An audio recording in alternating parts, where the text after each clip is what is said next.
Well, we have nothing to say about this film made by the Horror and Fantasy Film Society, except we're really, really sorry. Okay, well, not completely, because we had so much fun making this, but it did leave Gary and Sue Svehla's neighbors shaking their heads. We deeply apologize to all the actors and filmmakers portrayed here. In 1931, Universal Studios released two of the greatest horror films ever made. Their impact would affect films for decades.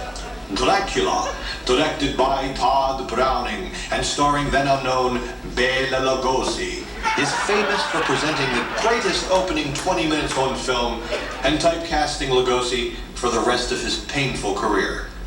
Dracula was followed closely by the release of Frankenstein, James Whale's cinematic classic, thrusting Boris Karloff to stardom without even uttering a single line.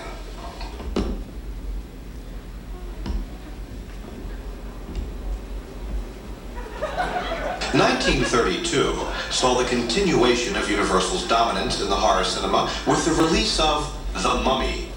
Boris Karloff and the beautiful Zita Johann starred in the story of a 3,700-year romance that stretched across time.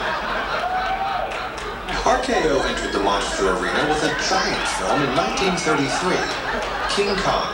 A retelling of the Beauty and the Beast legend introduced state-of-the-art stop-motion animation provided by Willis O'Brien, and this film forever changed special effects.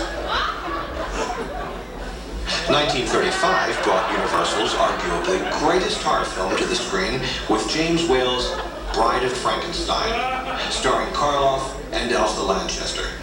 The monster speaks and demands a mate.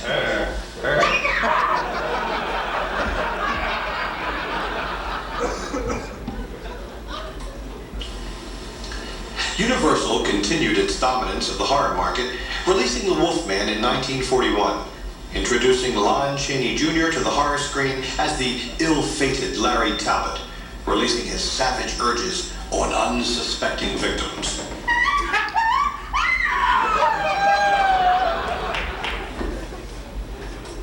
'56 saw the release of the classic Ray Harryhausen special effects-laden Earth vs. the Flying Saucers.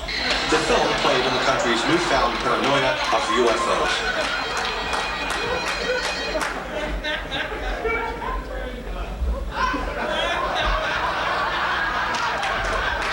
'58 found the wonderful Vincent Price dealing with a common household pest in The Fly.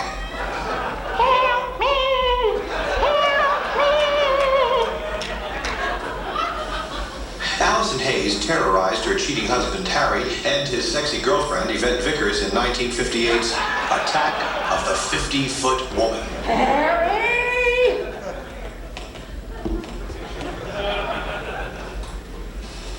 Perhaps the greatest film of 1958 came from Hammer Studios with a return to the classic horror in the 30s tradition, with a little more blood and sex thrown in for the current market.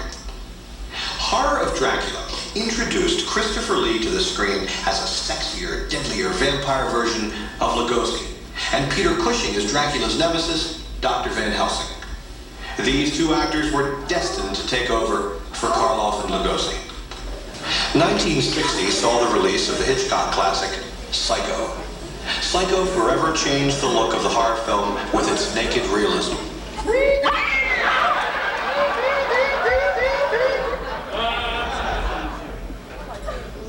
Taking psychotic fiends to a new and more ridiculous level was Herschel Gordon Lewis's Blood Feast, which oozed across drive-in screens in 1963. This film, for better or worse, changed the silver screen to deep red. In 1968, the growth of the independent film reached new artistic heights with the release of George Romero's Night of the Living Dead. Romero, working with locals from the Pittsburgh area, created an instant classic. 1973 saw the major studios again taking an interest in horror films, giving them A, budgets, directors, and publicity. William Friedkin terrorized the world with his story of a sweet child possessed by the devil in The Exorcist.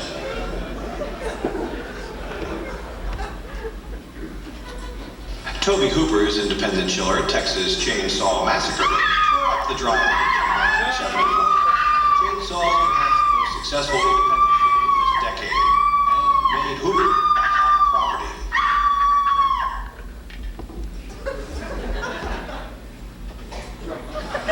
1975 introduced Steven Spielberg to the big time with the classic Jaws, one of the top money-making films of all time.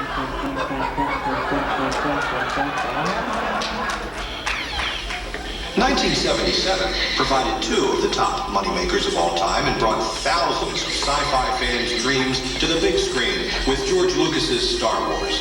Star Wars appealed to a wide audience with its big-name cast, exciting special effects, and strong female lead, justifying its large budget. We also saw Spielberg's tribute to special effects and friendly aliens in Close Encounters of the Third Kind.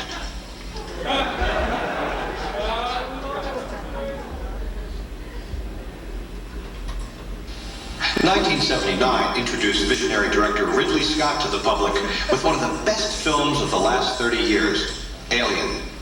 Theaters worked overtime cleaning up all the popcorn spilled during key fright scenes.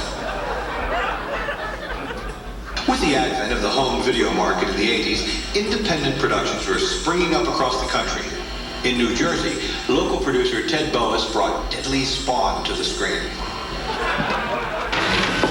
Now we're on schedule. 88 saw the release of Fred Olen Ray's Hollywood Chainsaw Hookers.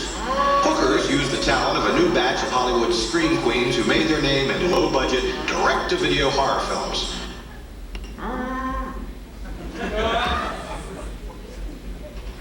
His currently released film, Scream Queen Hot Tub Party, carries on this tradition. Oh, Fred, I'd do anything to be in your next movie. Admit we're a hit and we'll go on from there.